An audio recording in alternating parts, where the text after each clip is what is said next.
ಚಳ್ಳಕೆರೆ ನಗರಸಭೆಯಲ್ಲಿ ಕೋವಿಡ್ ಸಂದರ್ಭದಲ್ಲಿ ಕರ್ತವ್ಯ ನಿರ್ವಹಿಸಿದ 16 ಪೌರ ಕಾರ್ಮಿಕರನ್ನು ಮರು ನೇಮಕ ಮಾಡಿಕೊಳ್ಳುವಂತೆ ಒತ್ತಾಯಿಸಿ ಚಳ್ಳಕೆರೆ ನಗರಸಭೆ ಬಳಿ ಪ್ರತಿಭಟನೆ ನಡೆಸಲಾಯಿತು. ಕರ್ನಾಟಕ ರಾಜ್ಯ ರೈತ ಸಂಘ ಮತ್ತು ಹಸಿರು ಸೇನೆ ವತಿಯಿಂದ ಮೆರವಣಿಗೆ ಮೂಲಕ ಬಂದು ನಗರಸಭೆ ಮುಂಭಾಗ ಪ್ರತಿಭಟನೆ ನಡೆಸಿದ್ದಾರೆ.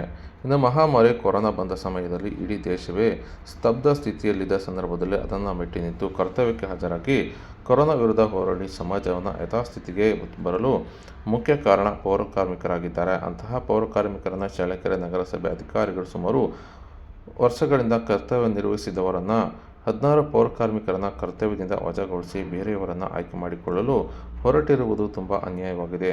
ಇಂತಹ ಕೆಲಸ ಆಗಿದ್ದು 16 ಕುಟುಂಬಗಳು ತಂದೆ ತಾಯಿ ಮಕ್ಕಳನ್ನು ಸಾಕುವ ಜವಾಬ್ದಾರಿ ಇವರದ್ದಾಗಿದೆ. ಇದಕ್ಕೆ ಸಂಬಂಧಿಸಿದ ಶಾಸಕರು, ಅಧಿಕಾರಿಗಳು ಮತ್ತು ಸರ್ಕಾರ ಅವರ ಸ್ಥಿತಿಯನ್ನು ಮನಗೊಂಡು ತಕ್ಷಣದಲ್ಲಿ ಹೊರಗುತ್ತಿಗೆ ಆಧಾರದ ಮೇಲೆ ಇವರನ್ನು ಮರು ನೇಮಕ ಮುಂದುವರಿಸಬೇಕು ಹಾಗೂ ಬೇರೆಯವರನ್ನು ಯಾವುದೇ ಕಾರಣಕ್ಕೂ ಕರ್ತವ್ಯಕ್ಕೆ ನಿಯೋಜಿಸಿಕೊಳ್ಳಬಾರದು ಹಾಗೂ ಇವರನ್ನು ನೇಮಕ ಮಾಡಿಕೊಳ್ಳಬೇಕು ಎಂದು ಆಗ್ರಹ ಮಾಡಿದ್ದಾರೆ.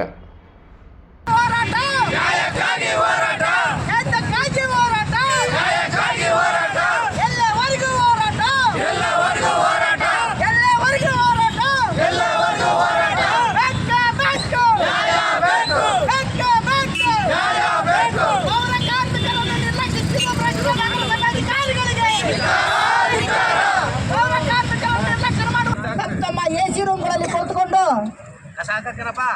ನಮ್ಮನ್ನ ನಿರ್ದಾಕ್ಷಿಣ್ಯವಾಗಿ ಕಡೆಗಣ್ಣಿನಂತ ನೋಡುವಂತ ಕೆಲಸ ಇವತ್ತು ಆಗ್ತಾ ಇದೆ.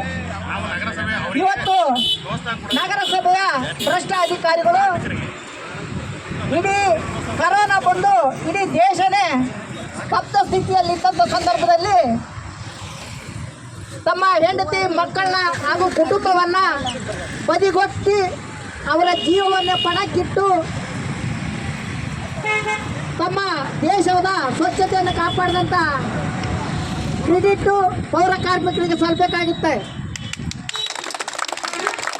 ಅಂತ ಪೌರ ಕಾರ್ಮಿಕರನ್ನ ನಗರಸಭೆಯ ಕೆಲ ಭ್ರಷ್ಟಾಧಿಕಾರಿಗಳು ತೀರಾ ಕಡೆಗಣ್ಣಿನಿಂದ ನೋಡುತ್ತಾ ನಿರ್ಲಕ್ಷ್ಯವನ್ನು ಮಾಡುತ್ತಾ ಅವರಿಗೆ ಯಾವುದೇ ತರಹದ ಸವಲತ್ತುಗಳನ್ನು ಕೊಡದೆ ಅವರನ್ನು